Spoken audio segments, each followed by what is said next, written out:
मन वच धरे अनन्य व्रत, करत भजन रसरीत। ते भावत श्याम मन, हित ध्रुव मानस प्रीत। रे मन हरिवंश भज, रे मन हरिवंश भज। तू मन हरिवंश भज, रे मन हरिवंश भज।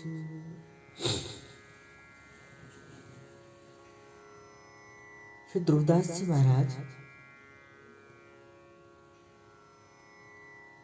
इस बात को बताते हैं कि अनन्य रस भजन की महिमा क्या है, कि 3 प्रकार के गुण एक साधक के अंदर होते हैं और 3 प्रकार के साधन से साधना के पथ पर आगे बढ़ा जा सकता है। श्री ध्रुवदास जी महाराज कहते 3 प्रकार के गुण होते हैं और 3 प्रकार की विधियां होती हैं, मनसा, वाचा और कर्मणा। पूजा की ये 3 विधियां कहा गई, एक मनसा विधि, एक वाचा विधि और एक कर्मणा विधि। आपके मन के अंदर केवल और केवल जो स्थान है वो केवल और केवल प्रिया प्रियतम के लिए ही होना चाहिए। ये मनसा विधि है साधना की। कि जैसे सहचरी कहती कि भोर भई से सांझ डली तक सेवा को ही नेम हमारा उठना, हमारा जागना, हमारी प्रत्येक क्रिया केवल और केवल मन से भी जब हम किसी और वस्तु का स्पर्श नहीं करें, उसे मनसा विधि कहा जाता है। इस पूजा की, इस सेवा की, जब हम ठाकुर जी को भोग पवाते हैं, जब हम ठाकुर जी को अमनिया पवाते हैं, उसे अमनिया कहा जाता है। जो प्रसाद ठाकुर जी को पधराया जाता है, पहले उसे अमनिया कहा जाता है। अमनिया का अर्थ क्या है? जिसका मन से भी कभी किसी का स्पर्श ना हो, उसे अमनिया कहा जाता है। और जब तक आपके मन के अंदर कुचेष्टाएं, कुवासनाएं, ऐसी वृत्तियां होंगी, तब तक ये मन प्रभु की सेवा में नहीं जा सकता। और एक दिन आपको निवेदन हुआ था कि भाई तन सेवा में जाता है कि मन सेवा में जाता है? अगर बड़ा विचार करके देखा हो तो आप ये पाएंगे कि तन बाद में सेवा में जाता है, मन पहले सेवा में जाता है। आपका मन कर रहा होगा कि आप प्रभु की सेवा करिए, फिर आपका तन सेवा के अंदर जाएगा। और प्रभु को तो तन की सेवा से बढ़कर कहीं मन की सेवा प्रभु को रुचती है। श्री ध्रुवदास महाराज जी अपनी वाणी के अंदर कहते, कोटि भांति पावे अपरस रहो, पावे सपरस रहो, पर इनको तो प्रीत की एक सच्चाई सो ही काम है। अगर आपके मन के अंदर प्रिया प्रियतम के प्रति प्रेम नहीं है, तो आप जितना मर्जी अपरस के अंदर रह लो, चाहे सपरस के अंदर भी रह लो, चाहे कैसी भी भांति से बड़े सुंदर सुंदर व्यंजनों से प्रभु का भोग भी लगा दो, किंतु अगर आपके मन के अंदर प्रभु के प्रति प्रेम नहीं है तो प्रभु उसका स्वीकार नहीं करते। आप देखो, जब आए द्वारिकानाथ हस्तिनापुर के अंदर, तो ऐसा कौन सा व्यंजन था जो दुर्योधन ने नहीं बनाया था प्रभु के लिए, पर प्रभु ने स्वीकार नहीं किया, क्योंकि उसने मन से प्रभु की सेवा नहीं की थी, उसने तो केवल दिखावे के लिए प्रभु की सेवा की थी। और भाई जब कभी जाएगा आपका मन ही जाएगा। कई बार क्या होता है, इस नित्य की क्रिया को करते करते आपकी क्रिया सिद्ध हो जाती है। जैसे आप पढ़ते हो, आप मान के चलो आप पढ़ लेते हो कोई दोहा, कोई छंद, कोई आरती, और आपने उसको इतनी बार कर लिया, इतनी बार कर लिया, आपकी क्रिया तो सिद्ध हो जाती है। फिर चाहे मन हो चाहे ना हो, आपकी क्रिया ऐसी सिद्ध हो जाती है कि आपके मन को लगाने की आवश्यकता भी नहीं पड़ती और वो क्रिया अपने आप ही होती जाती है। जैसे आसान शब्दों के अंदर आपको मैं उदाहरण देखते हूँ कहूँ, हम नित्य प्रति भोजन करते हैं, हाथ से भोजन को उठाया और भोजन का ग्रास अपने मुख के अंदर डाला। अब चाहे लाइट हो चाहे लाइट ना हो, चाहे आपको एक ऐसे द्वार के अंदर भी बिठा दिया जाए, ऐसे कमरे के अंदर भी बिठा दिया जाए जहां देखने में एक सूर्य का एक कण का भी प्रकाश ना हो, किंतु आपकी क्रिया ऐसे है कि वो कोर केवल और केवल आपके मुख के अंदर ही जाएगा, वो कभी आपकी आंख या नाक के अंदर नहीं जाएगा। क्यों? क्योंकि आपकी वो क्रिया सिद्ध होगी। तो कई बार तो ऐसा होता है कि भक्ति भी एक क्रिया के रूप के अंदर ही हो जाती है, नहलाना, उठाना, करना, किंतु जब तक आपका मन के द्वारा आप उस प्रीति को के साथ रखकर प्रभु की सेवा में नहीं जाएंगे, श्री ध्रुवदास जी महाराज कहते प्रभु को नहीं रुचता। दूसरा होता है वचन की प्रीति। आचार्य चरण इस बात का बड़ा सुंदर उत्तर देते, बोले सब सो हित, चीटी 16 जुगल तक सबको हित निष्काम। कई बार आपके मन के अंदर कई बार ऐसी परिस्थिति भी आ जाती कि अब आपका मन आवेश से भर जाता है, गुस्सा कभी किसी व्यक्ति को बहुत आ जाता है।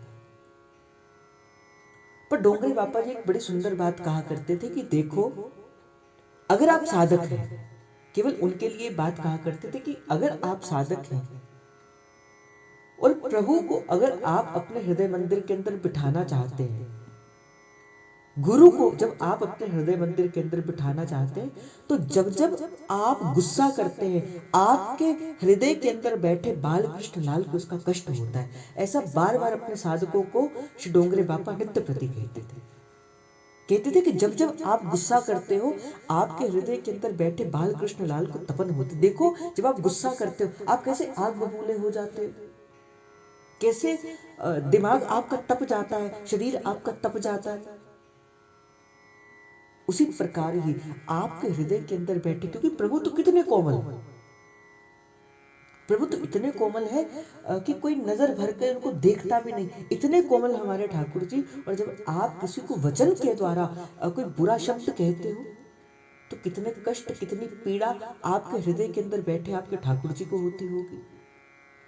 इसलिए भाई, कभी परिस्थिति वश बोलना पड़ भी जाए वो बात अलग है, किंतु अगर आपको बार बार प्रत्येक बात पे गुस्सा आता हो, आप इस बात का स्मरण करना कि कहीं मेरे किसी ऐसे शब्द से उसके हृदय के अंदर बैठे भी प्रेम प्रभु को कष्ट तो नहीं हो रहा होगा, और कहीं मेरे हृदय के अंदर बैठे प्रेम प्रभु को कष्ट तो नहीं हो रहा होगा। और तीसरी बात होगी कर्म, कि हे प्रभु, इतनी सी कृपा कर देना कि मेरे जीवन का कोई ऐसा कर्म ना हो जाए, मेरे जीवन के अंदर कोई ऐसा, मैं अपने हाथों से, अपने मुख से, अपने चलने से, अपने फिरने से, अपने किसी कार्य से कोई ऐसा कर्म ना कर दो कि किसी का अहित प्रभु ऐसा हो जाए। तो 3 प्रकार के गुण कहेंगे जिनके द्वारा साधक अपने भाव को जागृत करता है। साधक को मनसा भी अपने भाव की शुद्धता करनी है, कर्म से भी अपने आप को शुद्ध रखना है, और वाचन से भी अपने आप को शुद्ध रखना है। ये 3 कार्य साधक को सबसे पहले साधना के पथ पर आगे बढ़ाने हैं। जब तक साधक, और ये 3 पथ कैसे आपको पता लगेंगे कि मेरे मन के अंदर जो मेरा मन प्रभु की सेवा में जा रहा है कि नहीं जा रहा, मैं वचन से किसी को बुरा कह रहा हूं कि नहीं कह रहा हूं, क्या मेरा कर्म अच्छा भी है कि नहीं। ये 3 चीजें कहीं से आप सीख सकते हो, वो केवल और केवल सत्संग है, केवल प्रभु का चिंतन है। सत्संग के अंदर बैठ के ही आप अपने मन के दोषों को देख सकते हो, और मन के दोषों को देखकर उसका मार्जन करना, इसे तो साधना कहा जाता है। और ध्रुवदास जी महाराज तो अनन्य रस भजन की महिमा के अंदर कहते, बोले मन वच करे अनन्य व्रत। आपको मनसा, वाचा और कर्मणा, इन तीनों से अपनी अनन्यता के व्रत को धारण करके रखना है। मैंने आपसे पहले भी निवेदन किया था, अनन्यता होती क्या है। श्री ध्रुवदास जी की 42 लीला की ओर अगर आपने बड़े ध्यान से इस भाव को देखा होगा, सुना होगा, श्रवण किया होगा, अगर अगर मैं आपसे पूछूं अनन्यता क्या होती, तो अनन्यता का अर्थ ये नहीं होता कि अपने इष्ट के सिवाय किसी और को ना देखना, इसे अनन्यता नहीं कहा जाता। श्री दुर्दास जी महाराज ने सीधे सीधे शब्दों के अंदर कहा, ऐसा नहीं कि मैं अपने इष्ट के अलावा किसी और को ना देखूं। अनन्यता तासु कहिए कि इष्ट को अलावा किसी और की दृष्टि हो ही ना, आपको जहां देखूं उसे केवल अपने इष्ट का ही दर्शन हो। जिस दिन आपका मन ये स्वीकार कर लेगा कि सर्वभौम सर्व जगह मेरा इष्ट ही व्याप्त है, उस दिन आपके मन के अंदर अनन्य व्रत जो है वो धारण हो जाएगा। रसिक पद रेणु स्वामी श्री विद्यास जी महाराज बड़ी सुंदर बात अपने गंतव्य के अंदर कहा करते थे। कहते कि हम क्या करते हैं, हम कहते हैं ये ठाकुर हमारे, ये ठाकुर आपके, ये कृष्ण हमारे, वो कृष्ण आपके, ये राधा रानी हमारी, ये राधा रानी आपकी।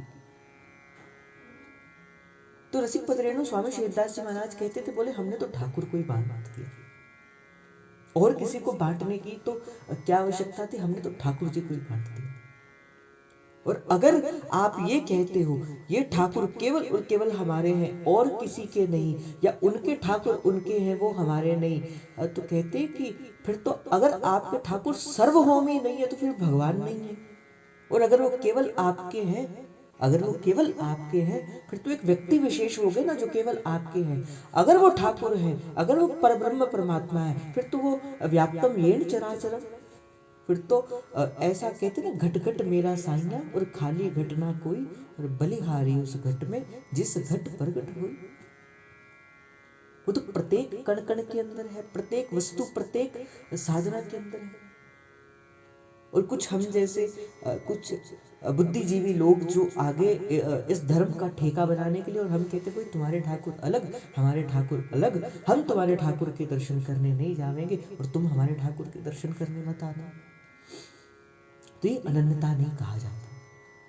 अनन्यता तो वो कहा जाता है कि आप अगर बिहारी जी के दर्शन भी करने जाओ, उस बिहारी जी के अंदर भी आपके हृदय के अंदर इतना राधा वल्लभ लाल जी के चरणों का अनुराग हो, इतना अपने गुरु के प्रति आपने उस नाम को भजा हो, इस उपासना को भजा हो, कि जब आप बिहारी जी के दर्शन करने जाओ तो बिहारी जी के रूप के अंदर भी आपको क्या दिखे, रूप बेल प्यारी बनी सुप्रीतम प्रेम तमाल, दो मन मिले के भय श्री राधा वल्लभ लाल।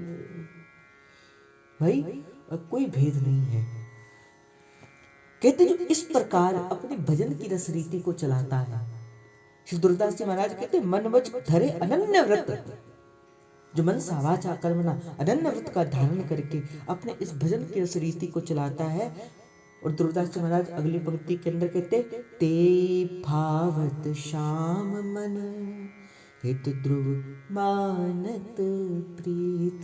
कहते ऐसे भक्त ही प्रभु को अति प्रिय लगते हैं। दुर्दास जी महाराज कहते मैंने प्रीत करके देखा। और कल हमने इस बात को बड़ी गहराई से जाना, बोले प्रीत की रीत तो रंगीलो ही जाने।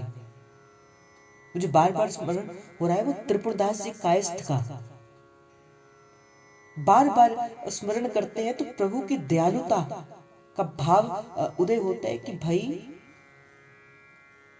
वो ऐसा वस्त्र भक्त कहते हैं कि प्रभु के सेवक के पास भी जाने के योग्य नहीं।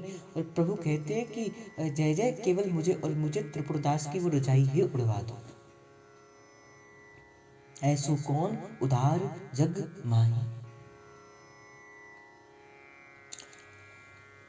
तो ऐसी यहाँ की रीत है भाई। तो दुर्दास जी महाराज कहते हैं अगर आप इस प्रीत में आगे बढ़ना चाहते हो, अगर आप अनन्य व्रत धारण करके इस रस रीति को अपने हृदय के अंदर धारण करना चाहते हो, तो दुर्दास जी महाराज कहते प्रिय प्यारी के पद कमल निशिवासर कर ध्यान, रे मन भजन अनन्य में मिलवहु मति कछुआन। राधा रानी के चरण ठकुरानी के चरण, राधा रानी के चरण, ठकुरानी के चरण, रे मन भूल मत जइयो, राधा रानी के चरण, रे मन भूल मत जइयो, राधा रानी के चरण। श्री दुर्दास जी महाराज कहते कि अगर आप इस निकुंज के रस को धारण करने के लिए इस मार्ग पर चले हो, अगर आप अनन्य व्रत की को धारण करके हरिवंश महाप्रभु के इस रस को धारण करके चले हो, तो सबसे पहले कहते बोले प्रिय प्यारी के चरण पद कमल। भाई देखो, आप सभी हितोपासक हो, आप सभी रसोपासक हो। मैं केवल और केवल आपको यही कहूंगा कि देखो, ध्यान साधना, यप नियम, ध्यान प्रत्याहार, समाधि, ये हमारा मार्ग नहीं है। हमारा मार्ग तो केवल और केवल प्रेम का है। और कैसा प्रेम? बोले विशुद्ध प्रेम। जैसे मानसरोवर का हंस होता है ना, वो मर जाता है, किंतु वो स्वाति नक्षत्र के निकली हुई जो मोती होता है, केवल उसी को ग्रहण करता है। उस प्रकार की अनन्यता आपकी होनी चाहिए। तो अगर आप हितोपासक है, तो सबसे पहले आपका जो उपास्य तत्व है ना, प्यारी जी से पहले भी जो आपका उपास्य तत्व है ना, वो प्यारी जी के गोरे गोरे चरण है। बैठा करो किसी दिन नित्य प्रति। अगर आप चाहते हो इस निकुंज की माधुरी के रस को अपने हृदय के अंदर धारण करना, किसी दिन बैठ जाना एकांत के अंदर। फिर ना मैं देखूं और को, ना तुहे देखन दूं। बैठ जाना किसी एकांत के स्थान के अंदर और आंख बंद करके श्री हरिवंश नाम का जप करना और केवल प्यारी जी के इन गोरे गोरे चरणारविंद का भजन करना और देखना। ज्ञानी और योगी जो सुख समाधि की चरम अवस्था के अंदर पाता है, आपको वो सुख, वो प्रेम प्यारी जी के इन गोरे गोरे चरणारविंद को भजने से प्राप्त हो जाए। और भाई, कहीं जानता हूं मैं अपने प्रभु का स्वभाव, और उससे भी बड़ा मैं जानता हूं अपनी श्री जी का स्वभाव।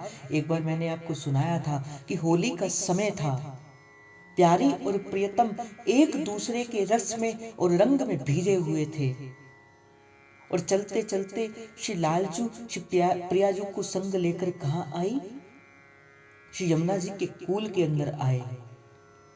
और ठाकुर जी तो अपने चरणों पर लगी हुई रज को धोने लगे, किंतु प्यारी जू आगे नहीं आई। और ठाकुर जी ने कहा कि हे स्वामिनी जू, हे प्यारी जू, आपके चरणों में रज लगी है, आपके चरण थोड़े से गंदे हो गए हैं, आप कृपा करके अपने चरणों को इस यमुना जी के जल के अंदर स्वच्छ कर लीजिए। तो प्यारी जू कहती, नहीं लालचू, मेरा स्वभाव ऐसा नहीं है। जो एक बार मेरे चरणों से लग जाता है, मैं सदा उसे सहेज कर रखती हूँ, मैं सदा उसे अपना मान कर रखती हूँ। इसलिए ये रज जो है, इसने मेरे चरणों का आश्रय लिया है, मैं चाहकर भी इन्हें अपने चरणों से दूर नहीं कर सकती। ऐसी हमारी स्वामिनी जो है, जितने मैं चाहकर भी दूर नहीं कर सकती। इसीलिए महाप्रभु ने केवल और केवल उपासना का मूल कहां से प्रारंभ किया? श्री राधा चरण प्रधान, प्रिय प्यारी के चरण, हमारी प्यारी जी के चरण। अभी दुर्दास जी महाराज आगे सिद्धांत विचार लीला के अंदर ही कहेंगे, अगर आप हितोपासक हैं, आपका उपास्य तत्व क्या होना चाहिए? राधा रानी के चरण, ठकुरानी के चरण, राधा रानी के चरण, ठकुरानी के चरण, नीमन भूल मत जइयो राधा रानी के चरण, रे मन भूल मत जइयो राधा रानी के चरण। और कहते शिव प्यारी के पद चरण। आपको क्या करना है, इन प्यारी जी के गोरे गोरे चरणार बिंदु को निस्वासर कर ध्यान। देखो श्री दुर्दास जी महाराज आचार्य हैं, इस भक्ति मार्ग के आचार्य हैं, इस हित मार्ग के आचार्य हैं। श्री सेवक जी महाराज की वाणी पढ़ लो, श्री व्यास जी की वाणी पढ़ लो, श्री वृंदावन चाचा जी की वाणी पढ़ लो, चाहे श्री दुर्दास जी की वाणी पढ़ लो, श्री नागरी दास जी की वाणी पढ़ लो, श्री चतुर्वेद दास जी की वाणी पढ़ लो, श्री सेवक जी महाराज की वाणी पढ़ लो, किसी की भी वाणी पढ़ लो, ये हित मार्ग के आचार्य हैं, जिन्होंने वस्तुतः इस वस्तु को पाया है, जिसने प्यारी जी के इस निकुंज के गंतव्य को तय किया है। और इन रसिकों ने कृपा करके हमें उस मार्ग को बताया। भाई मशाल लेकर चलते हैं, पग पग पर आपके रसिकों के ये शब्द एक मशाल की भांति, एक संबल की भांति आपके मार्ग को रोशन करते हुए चलते हैं। और दुर्दास जी महाराज ने तो इतना पाया कि प्यारी जी ने अपने चरण का स्पर्श श्री दुर्दास जी के मस्तक पर पड़ा दिया। और वही दुर्दास जी महाराज कहते वही मैंने भी ऐसे ही पाया है कि पिय प्यारी के पद कमल निसिवासर कर ध्यान, रे मन भजन अनन्य में मिलवहु मति कछुआन। बोले अब या में मिलोनी ना मिले कछु।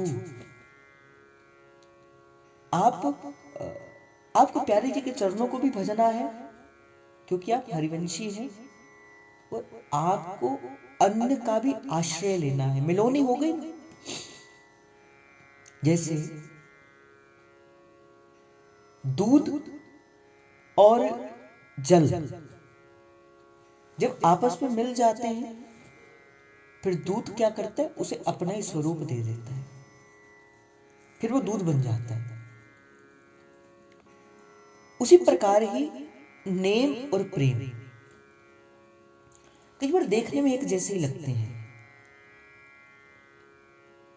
किंतु प्रेम की क्या प्रधानता है कि नेम को जब प्रेम का स्पर्श करता है तो वो प्रेम की तरह ही मिल जाता है। आपको लगता है कि मैं प्रेम कर रहा हूं, आपको लगता है मैं भक्ति कर रही हूं, किंतु वो दो अलग अलग वस्तुएं बन जाती हैं।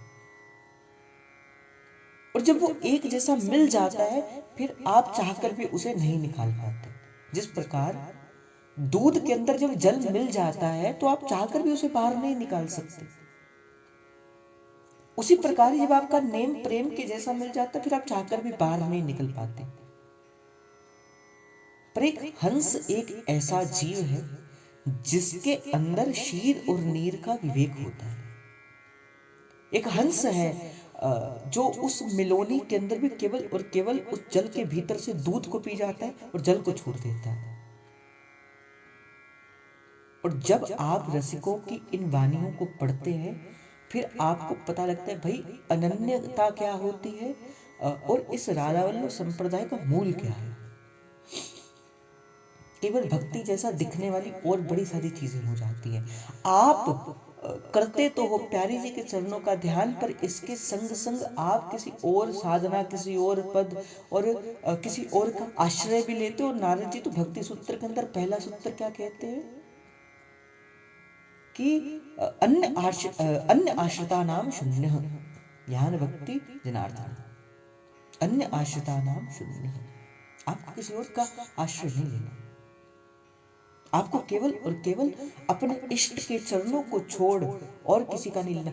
आया था ना कि छाड़ रसिक रसिकनी जू के रस विहार की बात, ना कुछ कहे ना मन चले तासो रसिक कहे। तो कहा रेमन भजन अनन्य में मिलवहु मति कछु आन। हरिवंश महाप्रभु की इस परिपाटी से चले हो तो अपने मति में कभी किसी को भी आने मत दिया। सिद्धांत विचार के लीला के अंदर हमने कल चिंतन किया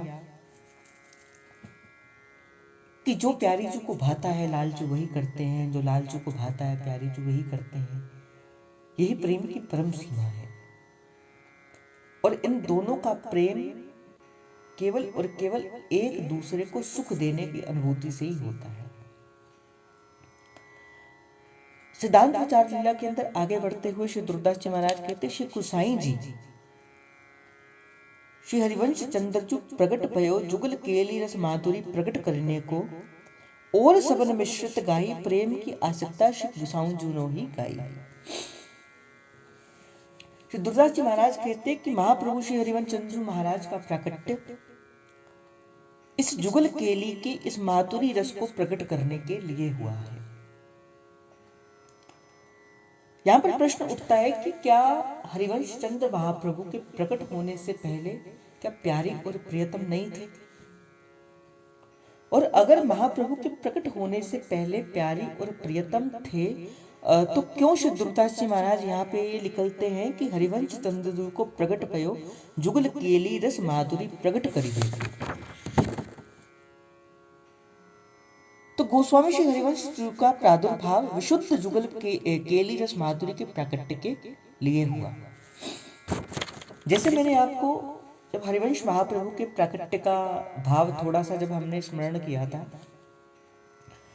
कि जब ललिता सखी ने श्री स्वामिनी जी से कहा कि हे स्वामिनी जी, अभी तक संसार केवल और केवल आपको भगवान के रूप के अंदर भजता है, उसे केवल और केवल आपके ऐश्वर्य रूप का भान है। देखो, दो प्रकार के रूप प्रभु के इस जगत के अंदर हमेशा से सर्वदा से रहे हैं। एक प्रभु का ऐश्वर्य रूप है और एक प्रभु का माधुर्य रूप है। तो हरिवंश महाप्रभु के प्राकट्य से पहले जिस रूप को प्रभु को भजा जाता था वो प्रभु का ऐश्वर्य रूप था। तो जैसे मैंने कहा कि ललिता सखी ने कहा कि हे स्वामिनी जी, क्या जिस इस रूप रस की माधुरी का हम रसस्वादन नित्य प्रति सहचर्या करती हैं, जो वस्तुतः आपका मूल निज रूप है, क्योंकि श्री जी ने अपना वो रूप ब्रह्मादिकों के लिए भी छुपा कर रखा था। श्री हरिवंश चंद्र महाप्रभु के प्रकट करने से पहले ये रस ब्रह्मादिकों के लिए भी दुर्लभ था। यहां तक कि कोई भी इस रस को नहीं जानता था। यहां तक कि ब्रह्मा जी भी इस रस को नहीं जानते थे। केवल और केवल इस रूप के रस को पाने के लिए केवल कौन कौन था? एक सहचरिया थी, एक वृंदावन धाम था और एक प्रिया और प्रियतम थी, और कोई भी नहीं था।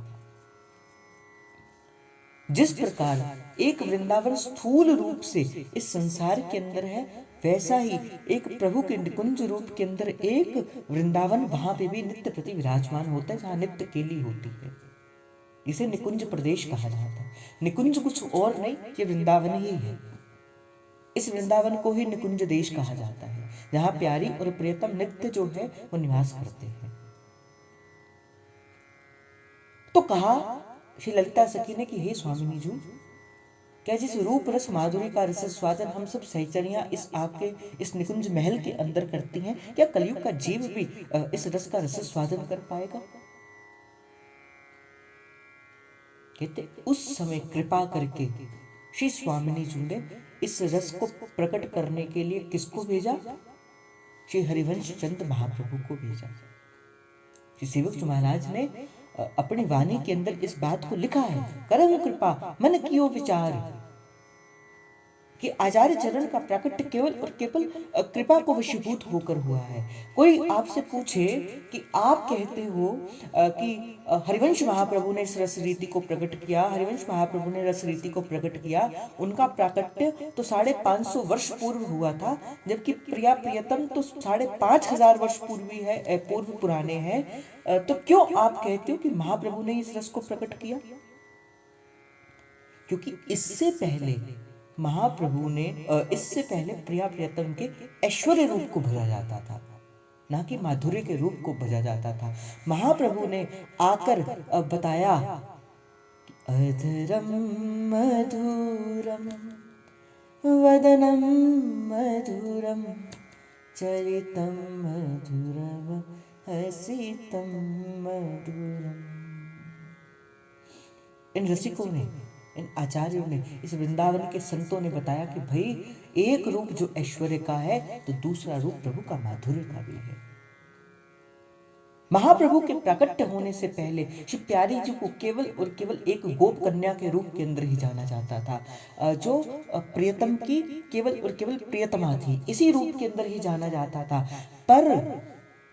पर महाप्रभु ने आके बताया कि प्रियतम भी जिसके चरणों के अंदर सदा लुंठित रहते हैं, रसिक नागर भी जिनके चरणों के अंदर सदा लुंठित रहते हैं, ऐसे हमारी स्वामिनी जू, हमारी प्यारी जू है।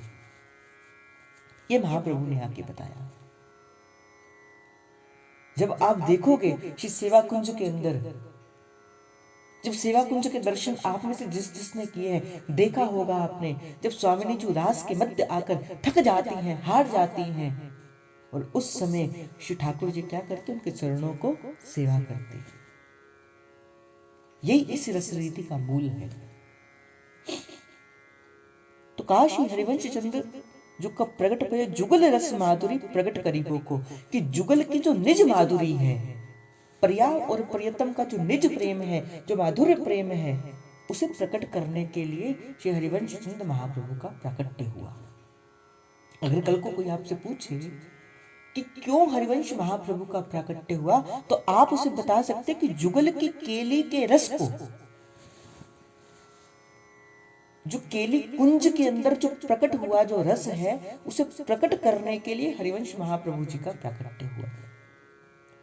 और ध्रुवदास जी महाराज कहते हैं, और केवल ध्रुवदास जी महाराज अपने भाव से नहीं कहते भाई, श्री प्यारी जी के चरणों से निकली हुई वाणी से कहते हैं, और सबन मिश्रित गाई है, प्रेम की आसक्ता तो श्री गोसाई जी ने ही गाई है। कि कैसे प्रेम से आसक्त लालजू, प्यारी भूली भामिनी आजनी की जामिनी, बेट नवीन मेघ सुदामिनी, मोहन रसिक राई रिमाई, तासो जुमान करे कैसी कौन कामिनी, प्यारी भोली बामिनी आजनी की जामिनी, बेट नवीन मेघ सुदामिनी। जय श्री हित हरिवंश श्रवण सुनत प्यारी, यश गुरु हरिवंश श्रवण सुनत प्यारी, राधिका रमण सो मिली गज गामिनी, राधिका रमण सो मिली गज गामिनी, प्यारी भोली भामिनी आजनी की जामिनी, बेट नवीन मेघ सुधामिनी। और प्रात समय दो रसलम पट, ऐसी जो प्रेम की आसक्तता है, ये केवल और केवल हरिवंश महाप्रभु ने बताया कि भाई कैसे रसिक नागर का प्रेम श्री प्यारी जी के चरणों के प्रति, और कैसे प्रेम जू की श्री प्रिया जू की आसक्ति श्री लाल जू के प्रति, ये जो रूप की आसक्ति है, जो प्रेम की आसक्ति है, जो तत् सुख सुखितम का भाव है, बोले ये तो हरिवंश चंद्र महाप्रभु जी ने ही प्रकट किया है। तो ध्रुवदास जी महाराज से किसी ने प्रश्न किया, बोले आसक्त का, आसक्त किसे कहा जाता है? तो कहा शक्ति रहित आसक्त। किसी ने प्रश्न किया कि आसक्त किसे कहते हैं, तो इसका समाधान यह है कि प्रेमास्पद के प्रति प्रेमी की सर्वभावेत विवशता है। जिसे कहते हैं ना कि देखूं तो अपने प्रियतम को, सुनो तो केवल उसी की वाणी, चलूं तो केवल प्रियतम की सेवा के अंदर, कुछ कहूं तो केवल प्रियतम की वाणी ही कहूं। मैंने आपको एक दिन निवेदन किया था कि भाई प्यारी और प्रियतम, कभी प्यारी जो एक चकोरवत श्री लालजू के दर्शन कर रही होती है, सामने लालजू मूर्तिवंत विराजमान है और प्यारी जो उनके दर्शनों को कर रही होती है, सहसा से प्यारी जो को स्मरण हो आता है कि अगर लालजू हमसे दूर हो जाएंगे तो क्या होगा। और हा प्रियतम करके वो अपने मन को उस विरह को नहीं सह पाती, हा प्रियतम कर देती। अभी वियोग हुआ नहीं, सहसा वियोग का भाव हृदय के अंदर हुआ और प्यारी जी ने कहा हा प्रियतम। ऐसी विवशता श्री प्यारी जी की लालजू के प्रति है और लालजू की प्यारी जी के प्रति है कि लालजू कहते कि पलक झपकने का एक निमिष का हिस्सा भी अगर मुझे प्यारी जी के दर्शन नहीं होते तो मुझे उनका वियोग प्रारंभ हो जाता है। ऐसी आसक्ति इन दोनों की एक दूसरे के प्रति है। क्यों सहचरी का भाव है कि भाई हम प्रिया प्रियतम से ना मिले, प्रिया प्रियतम आपस में मिले। कोई और आप किसी भी उपासना को पकड़ के देख लो, वो यही कहेगा भाई हमें तो प्रिया प्रियतम से मिलना है, हमें तो प्रिया प्रियतम से मिलना है। किसी भी उपासना को, किसी भी पथ को आके करके देख लो, वो कहेंगे हमें प्रिया प्रियतम से मिलना है। पर धन्य है श्री हितजू महाराज, धन्य है श्री हितजू महाराज की ये प्रकट हुई रस रीति की सहचरी कहती कि नहीं स्वामिनी जी, हमें आपसे नहीं मिलना, नहीं हम आपसे नहीं मिलेंगे। तो बोले क्या करेंगे?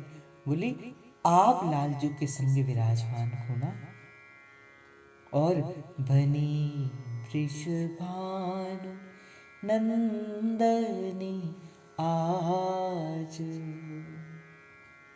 और आप लालजू के संग विराजमान होता, बस हमारा हृदय तभी शीतल हो जाएगा जब आप लालजू के संग चकोरवत एक दूसरे के दर्शन में मगन हो जाएंगे। बस सहचरी इसी में अपना सुख मानती है, सहचरी इसी में अपनी, सहचरी की आसक्ति क्या है? तुम लालन संग मुदित विराजो, मोहे करो मुख चंद चकोरी, ये अभिलाष लड़ेती मोरी। तुम लालन संग मुदित विराजो, मोह करो मुख चंद चकोरी। और भाई ये सहचरी ही जानती है कि प्रेम जहां प्रिया प्यारी विराजमान हो जाते हैं, वो घड़ी धो घड़ी जहां बैठे, वो ज़मीं महके वो शजर महके, तेरे आने की जब खबर महके। सहचरी तो बस प्यारी जी को उस रूप को देखती है। बनी राधा मोहन जू की जोरी, इंद्र नीलमणि श्याम मनोहर, इंद्र नीलमणि श्याम मनोहर, सात कुंभ तन घोरी जो घोरी, बनी श्री राधा मोहन झुकी जोरी। तो लालजू सदा प्यारी जू के रूप के अंदर आसक्त रहते हैं और प्यारी जू सदा श्री लालजू के रूप के अंदर आसक्त रहते हैं। कहा ना श्री महाप्रभु ने, मोहन रसिक राई रिमाई। महाप्रभु ने कहा कि हे स्वामिनी जी, जैसा रसिक आपके श्री श्याम सुंदर है, ऐसा समस्त संसार के अंदर कोई आपके रस को धारण करने वाला नहीं है। और तासो जुमान करे ऐसी कौन कामिनी, और आप उनको मान करके बैठी हैं।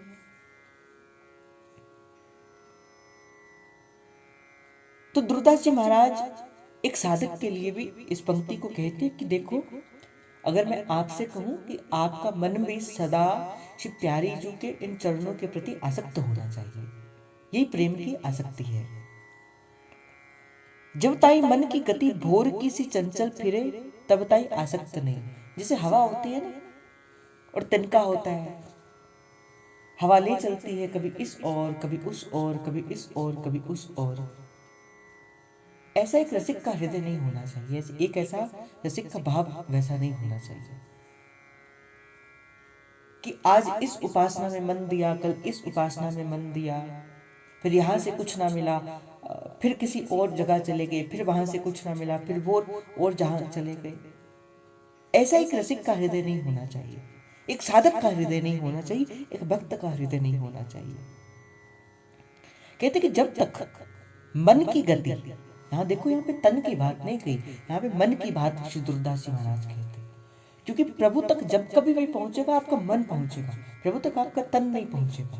तन तो संसार के अंदर रहेगा, तन के अंदर तो अनेक बातें होंगी, किंतु जैसे सदना कसाई थे, क्या करते थे, मांस तोलते थे, तन से तो मांस के बीच में रहते थे, किंतु मन से सदा विठ्ठल विठ्ठल विठ्ठला माझा पांडुरंग विठ्ठला। तो जब कभी जाएगा मन जाएगा, मन ही प्रभु तक आपकी पहुंच को पहुंचा सकता है। श्री दुर्दास जी महाराज कहते, जब तक मन की गति भोर की भांति चंचल रहती है, जब तक आपका मन हवा के द्वारा, हवा के रुख के द्वारा, आज इस द्वार पे कभी उस द्वार पे। महाराज जी ने बड़ी सुंदर एक बात कही, केली कुंज वाले महाराज जी ने कहा कि देखो, आज बड़े लोग हमें सुनते हैं, तो काफी सारे लोग तो इसी कारण से हमसे दीक्षा लेने के लिए आते, बोले क्योंकि आज काफी लोग आपको सुनते हैं, काफी भीड़ आपके आश्रम के अंदर रहती है। तो कल को कोई और आएगा तो कल तो आप उनके पीछे भी चल पड़ोगे, फिर किसी और द्वार के पीछे भी चल पड़ोगे, फिर किसी और द्वार के पीछे भी चल पड़ोगे। तो अगर आपका भी मन ऐसी भांति से है कि भीड़ देखकर आप कहीं के किसी द्वार पे जाते हो, कहीं आज आपको, मतलब कि मैं आपसे क्या कहूं कि अनन्यता होती क्या है। मैंने आपको एक दिन भी बताया, 3-4 पहले दिन की बात होगी, एक हमारे व्यक्ति है, मेरे नॉन के अंदर ही है, तो जब कभी हम इंस्टाग्राम के थ्रू हम मिले थे, तो उन्होंने मुझे जब कभी भी अपने ठाकुर जी के दर्शन कराने, श्री जी के दर्शन कराने, बड़ी सुंदर उनकी सेवा, श्री ठाकुर जी की बड़ी सुंदर उनकी सेवा, तो मुझे तो जब कभी भी उन्होंने दर्शन करवाए तो मुझे तो केवल और केवल प्रिया प्रियतम के दर्शन करवाए, तो मुझे भी बड़ी सुंदर लगती थी, बड़ी अच्छी लगती थी। मैं कहता था कि कितनी अनन्य प्रीति के द्वारा ये अपने ठाकुर जी को लाड लड़ाते हैं, किंतु अपने मंदिर के किसी और छोर के दर्शन उन्होंने मुझे नहीं करवाए। परसों 3-4 दिन की पुरानी बात होगी कि किसी और कोई लाइव के अंदर थे, तो वो अपने मंदिर के दर्शन करवा रहे थे। मुझे तो उन्होंने मंदिर के आसपास के दर्शन नहीं करवाए, किंतु उन्होंने मंदिर के अंदर के दर्शन भी करवाए। तो जहाँ पे प्रिया प्रियतम विराजमान, वहीं पे किसी और देवी देवता के चित्रपट भी थे, खाटू श्याम जी का भी था, इनका भी था, उनका भी था, तो उनका भी था। तो मैंने विचार किया कि भाई देखो, ऐसा नहीं कि वो अपनी जगह प्रणम्य है, किंतु अगर आप अपने रस के प्रति अनन्य हैं, तो आपको किसी और के द्वार पर जाने की आवश्यकता ही नहीं होगी। आपको तो जो मिलेगा अपने प्रियतम से मिल जाएगा। मैं कहूं कि मेरे पास धन नहीं, और किसी ने कहा कि भाई आप ऐसा करो, आप लक्ष्मी जी की पूजा करो, आपको धन मिल जाएगा, और मैं लगा लक्ष्मी जी के व्रत को रखने के लिए। इसका अर्थ क्या हुआ? मुझे अपने इष्ट पर भरोसा नहीं, मुझे अपने अनन्यता पर भरोसा नहीं। भाई जब आप श्री ठाकुर जी को बुलाओगे, जब आप ठाकुर जी को बुलाओगे तो लक्ष्मी माँ तो सदा उनकी दासी है। जब आपके घर पर ठाकुर जी आएंगे तो क्या पीछे पीछे लक्ष्मी मैया नहीं चल के आएंगी? और वास्तविक श्री तो वही है जो सदा नारायण के चरणों में रहती है। क्यों? साधु संत महात्माओं के चरणों में लक्ष्मी रहती है। क्यों? क्योंकि उन्होंने अपने जीवा के अंदर, उन्होंने अपने मस्तक के अंदर श्री ठाकुर जी को पधराया हुआ है। जो सदा अपने जीवा के अंदर और सदा अपने मस्तक के अंदर श्री ठाकुर जी को पधरा कर रखते हैं। लक्ष्मी सदा दासी के रूप के अंदर उनके चरणों में रहती है। और जहां ठाकुर जी होंगे वहां क्या सुख संपत्ति नहीं होगी? वहां क्या समृद्धि नहीं होगी? तो आप अपने इष्ट के प्रति अनन्य रहा करो। आज का तो पूरा संकीर्तन ही अनन्यता के ऊपर था। तो दुर्दास जी महाराज कहते कि भोर की भांति, एक हवा की भांति, एक पवन की भांति जब आपका मन चंचल हो जाता है ना, कभी इस द्वार पे, कभी उस द्वार पे, कभी यहाँ कभी वहां, तब तक आसक्त नहीं। तब तक आप अपने आप को रूप का आसक्त मत कहो। तब तक आप अभी हरिवंश महाप्रभु की रसरीति को हृदय के अंदर धारण करने वाले नहीं हुए हैं। और ये केवल और केवल हरिवंश महाप्रभु की रसरीति के लिए नहीं मैं कह रहा। जो किसी और का भी भजन करते, मानो अगर मैं श्री हनुमान जी का भजन करता हूँ या प्रभु श्री राम जी का भजन करता हूँ, तो मेरी रसिक अनन्यता, मेरी पूर्ण अनन्यता श्री राम जी के पावन चरणारविंद के में समर्पित होनी चाहिए। अगर मेरा मन श्री मैया के, श्री दुर्गा माता के या किसी और के भी इष्ट किसी के चरणों के प्रति, तो मेरी आसक्तता पूरी उनके चरणों के प्रति होनी चाहिए। ऐसा नहीं कि फिर एक द्वार पर चलो फिर कल किसी दूसरे द्वार पर चलो। जब सब ठोर से चंचलता छूटे, जब आपका मन वस्तुता जो बिखराव है मन का, जो सब ठोर पे लगा है, आपको यहां से भी लेना है, आपको वहां से भी लेना है, आपको यहां से कृपा भी चाहिए, आपको वहां से कृपा भी चाहिए। और भाई आपका इष्ट प्रभु नहीं, प्रभु की कृपा है। आप प्रभु से कृपा चाहते हैं, चाहे वो धन की कृपा है, चाहे वो साधन की कृपा है, चाहे वो रूप रस की कृपा है, किसी भी प्रकार की कृपा है। मैंने आपको एक दिन कहा था, अगर आप प्रभु से धन मांगते हैं तो आपका इष्ट प्रभु ना होकर वो मांगा गया धन है। तो कहते जब सब ठोर से चंचलता छूटे, जब आप अपने इष्ट, अपने गुरु के चरणों के प्रति समर्पित हो जाओ, तब आसक्ति के रस में अटके फिर आप प्रभु की आसक्ति के रस में अटक सकते हो। फिर ही आप प्रभु को पा सकते हो। जैसे श्रीजू की वाणी, कहाँ कहूँ इन नैनन की बात, ये अली प्रियावदर अंबुज रस लटके अंत न जात अरु। जैसे महाप्रभु कहते कि अपने पद के अंदर कहाँ कहूँ इन नैनन की बात। श्री ठाकुर जी कहते, बोले कैसे कहूँ मैं इन प्यारी जी के इन सुंदर सुंदर नैनों की बात।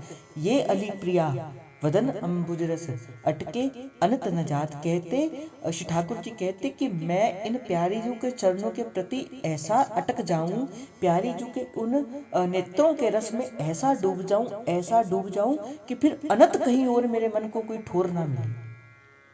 तो उसी प्रकार ही आप अगर हितोपासक हैं तो आपका मन श्री जी के चरणों के प्रति इतना निष्ठावान होना चाहिए, आपके हृदय के अंदर श्री जी के इतने चरण भजिए तरीके के साथ होने चाहिए कि फिर आपका मन कभी किसी द्वार और कभी किसी द्वार के ऊपर ना भटके। चंचल रसिक मधुप मोहन मन राखे कनक कमल कुछ चोरी इत्यादि।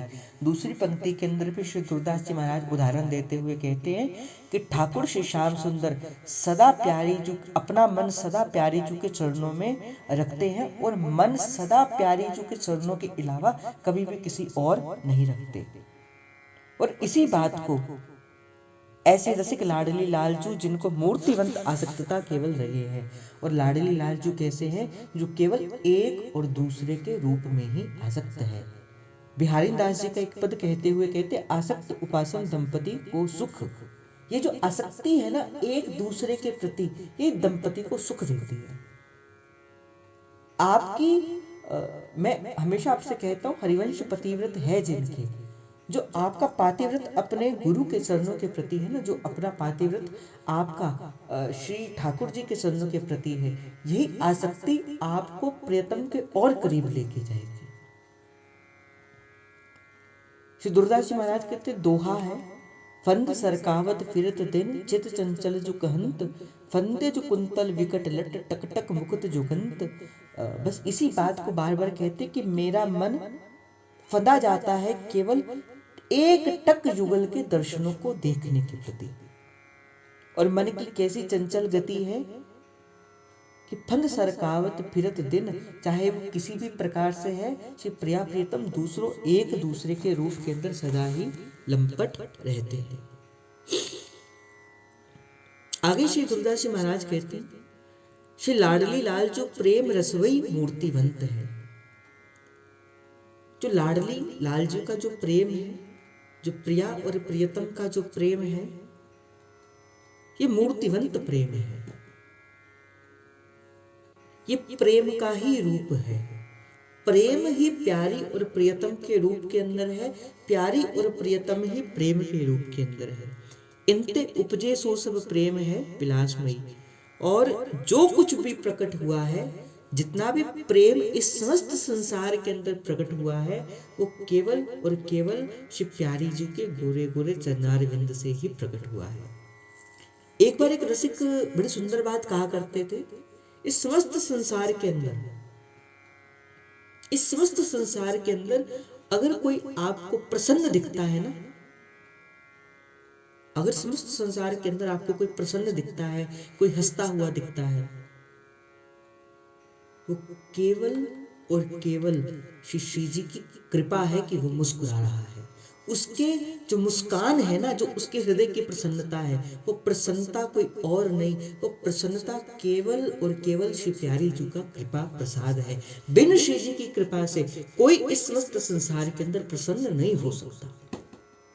उसी प्रकार ही ये जो प्रेम का प्रकट्य है ना, जिसे हम प्रेम कहते हैं, जो सदा एक रस रहता है, इस प्रेम का जो प्रादुर्भाव है, कहां से ये प्रेम प्रकट हुआ? ये प्यारी जी के चरणों से प्रकट हुआ। इस प्रेम का जो उन्मूलन है, इस प्रेम का जो प्राकट्य है, वो कहीं और से नहीं, श्री प्यारी जी के गोरे गोरे चरणारविंद से हुआ। यही कहा, श्री लाडली लाल जी को प्रेम रसमय मूर्तिवंत है, इनते उपजे सो सब प्रेम है विलासमयी। जितना भी प्रेम है वो केवल प्यारी जी के गोरे चरणारविंद से प्रकट हुआ। ताते दो नाम रस स्वाद में निमित्त परे, प्रेम नेम जैसे तंतु को ताने बानो न्यारो कोई कहे, और सोना है ते ताते भूषण करे, सो नेम भयो। सोना एक रस है तो प्रेम। कहते लाडली लालजू का हृदय में जो प्रेम है और जो नेम है, ये दो सागर निरंतर प्रवाहमान रहते हैं। वही प्रेम है, वही नेम है, वही नेम है, वही प्रेम है। जब नेम रूपी सिंधु तरंगायित होता है तो जुगल चैतन्य होते हैं, और जब प्रेम सिंधु उमड़ता है तो गंभीर प्रेम में निमग्न हो जाते हैं।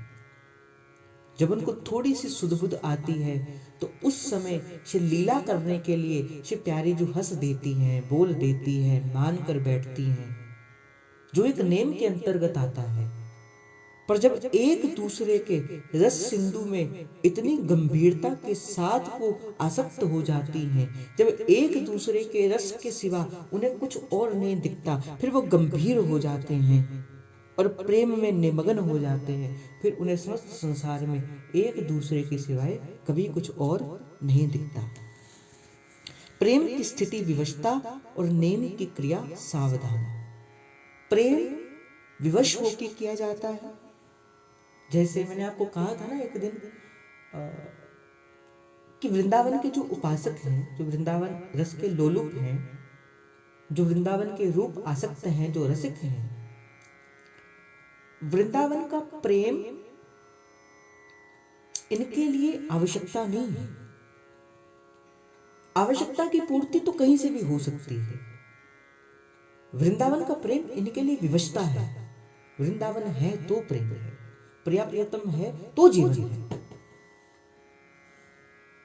ये धन है तभी हमारे प्राण है, तभी हम इनको प्राणधन कह सकते हैं। तो कहते प्रेम की स्थिति तो विवशता होती है। जब आपका आपके प्रियतम के प्रति इतने विवश हो जाओ कि प्रियतम के दर्शन के बिना आपके प्राणों की ठोर भी ना मिले, तब आपके हृदय के अंदर प्रेम प्रकट हुआ। और नेम होगा तो सावधानी भी होगी। अगर आप पूजा साधना करेंगे, मान के चलो मैं आपको आरती करने के लिए कहूँ, अगर आप उसको नेम के अंतर्गत कहेंगे तो उसमें सावधानी, जैसे जब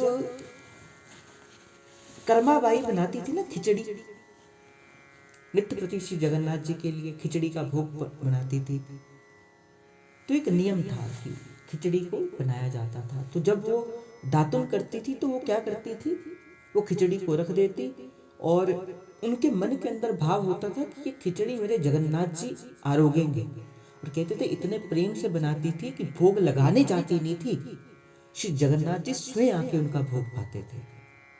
और कहते थे कि दातन करते करते जब लग जाता था ना, चूल्हे की आग थोड़ी तप जाती थी और लग जाते थे चावल कुछ नीचे हांडी में, तो क्या करती थी कर्माबाई, वो उस दातुन से ही उसको हिला दिया करती थी, जूठी दातुन से उसे हिला दिया करती थी। तो किसी ने कहा, जब किसी ने देखा, किसी ब्राह्मण ने देखा, बोले क्या करती हो कर्माबाई, इस जूठी दातुन से ही आप प्रभु का खिचड़ी बना देती, कोई ऐसा होता है क्या, सावधानी से प्रभु का भोग बनाया जाना चाहिए। अब वो कर्माबाई लगी सावधानी से प्रभु का भोग बनाने के लिए, आज तो नहाती है, धोती है, फिर प्रभु का भोग बनाती है, और करते करते सावधानी को बढ़ते बढ़ते तो ऐसा हो गया कि आज तो जगन्नाथ जी को भूखा रहना पड़ गया, क्योंकि भोजन बना नहीं। और सपने में आकर उसको कहते, बोले जैसा वो करती है उनको वैसे ही करने दो। तो नेम के अंदर तो सावधानी होती है, पर जब नेम के अंदर प्रेम मिल जाता है फिर वो सावधानी नहीं मांगता, फिर तो केवल और केवल प्रेम मांगता है। जब वो कर्माबाई वो जूठी दातुन के साथ वो हिलाती थी ना, तो वो खिचड़ी का स्वाद प्रभु को नहीं आता था, वो प्रेम से भरी हुई उस दातुन का स्वाद प्रभु लेते थे। और आज भी कहते इतनी वो कर्मा भाई की खिचड़ी प्रभु को पसंद आती थी, आज भी जब सुबह ठाकुर जी भोग पाने से पहले वो कर्मा भाई की खिचड़ी का भोग लगाया जाता है, और ये कह के कहा जाता है कि जय जय ये कर्मा भाई ने अपनी खिचड़ी भेजी है।